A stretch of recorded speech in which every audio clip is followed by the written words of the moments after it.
ಈ ಮಹಾಮಳೆ ಅನ್ನೋದು ಉತ್ತರ ಕರ್ನಾಟಕದ ಜನಕ್ಕೆ ಸಂಕಷ್ಟವನ್ನ ತಂದಿಟ್ಟಿದೆ. ಮಹಾರಾಷ್ಟ್ರದಲ್ಲಿ ಮಳೆ ಸುರಿತಾ ಇದೆ ನಿಜ, ಆದರೆ ಉತ್ತರ ಕರ್ನಾಟಕ ಭಾಗದ ನದಿಗಳು ತುಂಬಿ ಹರಿತಾ ಇದ್ದು ಪ್ರವಾಹದ ಪರಿಸ್ಥಿತಿ ನಿರ್ಮಾಣವಾಗಿದೆ. ಜನ ಅಂತೂ ಈ ಪ್ರವಾಹದಿಂದ ಕಂಗೆಟ್ಟು ಹೋಗಿದ್ದಾರೆ. ಸಾವಿರಾರು ಎಕರೆ ಕೃಷಿ ಭೂಮಿ ಜಲಾವೃತ ಆಗಿದೆ, ಮನೆಗಳು ನೆಲಸಮ ಆಗಿದೆ. ಭೀಮಾ ನದಿಯಿಂದ ಪ್ರವಾಹ ಸೃಷ್ಟಿಯಾಗಿದ್ದು ಜನ ಕಂಗಾಲಾಗಿದ್ದಾರೆ. ಇವತ್ತು ವೈಮಾನಿಕ ಸಮೀಕ್ಷೆಯನ್ನ ನಡೆಸಲಿದ್ದಾರೆ ಸಿಎಂ ಸಿದ್ದರಾಮಯ್ಯ. ಕಲಬುರಗಿ, ಬೀದರ್, ವಿಜಯಪುರ, ಯಾದಗಿರಿ ಜಿಲ್ಲೆ ಪ್ರವಾಹದಿಂದ ತತ್ತರಿಸಿ ಹೋಗಿದೆ. ಉತ್ತರ ಕರ್ನಾಟಕದಲ್ಲಿ ಉಂಟಾಗಿರೋ ಪ್ರವಾಹ ಪರಿಸ್ಥಿತಿಯ ಅವಲೋಕನ ಮಾಡಲಿದ್ದಾರೆ ಸಿಎಂ. ಬೆಳಗ್ಗೆ 10:40ಕ್ಕೆ ಕಲಬುರಗಿ ವಿಮಾನ ನಿಲ್ದಾಣಕ್ಕೆ ಸಿಎಂ ಬರ್ತಾರೆ. ಕಲಬುರಗಿ ವಿಮಾನ ನಿಲ್ದಾಣದಲ್ಲೇ ಅಧಿಕಾರಿಗಳ ಜೊತೆ ಸಭೆ ಮಾಡಲಿದ್ದಾರೆ. 12:30ರಿಂದ 1:30ರವರೆಗೆ ಪ್ರವಾಹ ಸ್ಥಿತಿಯನ್ನ ಅವಲೋಕಿಸಲಿದ್ದಾರೆ. ವೈಮಾನಿಕ ಸಮೀಕ್ಷೆ ನಡೆಯುತ್ತೆ. 1 ತಾಸು ವೈಮಾನಿಕ ಸಮೀಕ್ಷೆಯನ್ನ ಸಿದ್ದರಾಮಯ್ಯನವರು ನಡೆಸಲಿದ್ದಾರೆ.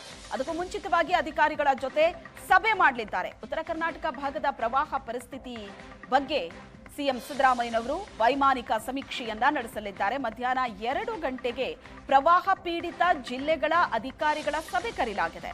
ಪ್ರವಾಹ ಪರಿಸ್ಥಿತಿ, ಅಗತ್ಯ ಕ್ರಮ ಏನೇನು ತಗೊಂಡಿದ್ದಾರೆ ಇದರ ಬಗ್ಗೆ ಮುಖ್ಯಮಂತ್ರಿಗಳು ಮಾಹಿತಿಯನ್ನ ಪಡೆಯಲಿದ್ದಾರೆ.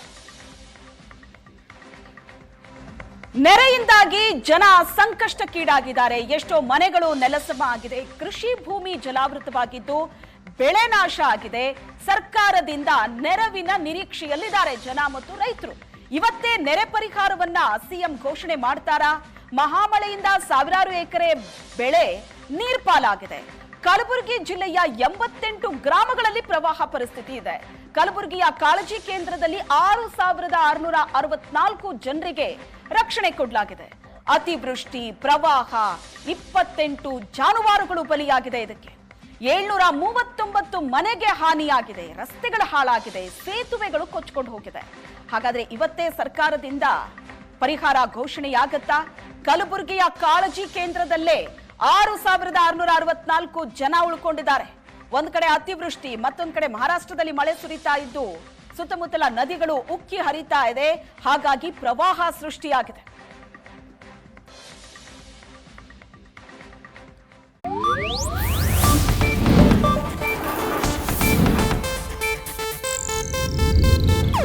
ಇದು ಏಷ್ಯಾನೆಟ್ ನ್ಯೂಸ್ ನೆಟ್ವರ್ಕ್ ಪ್ರಸ್ತುತಿ.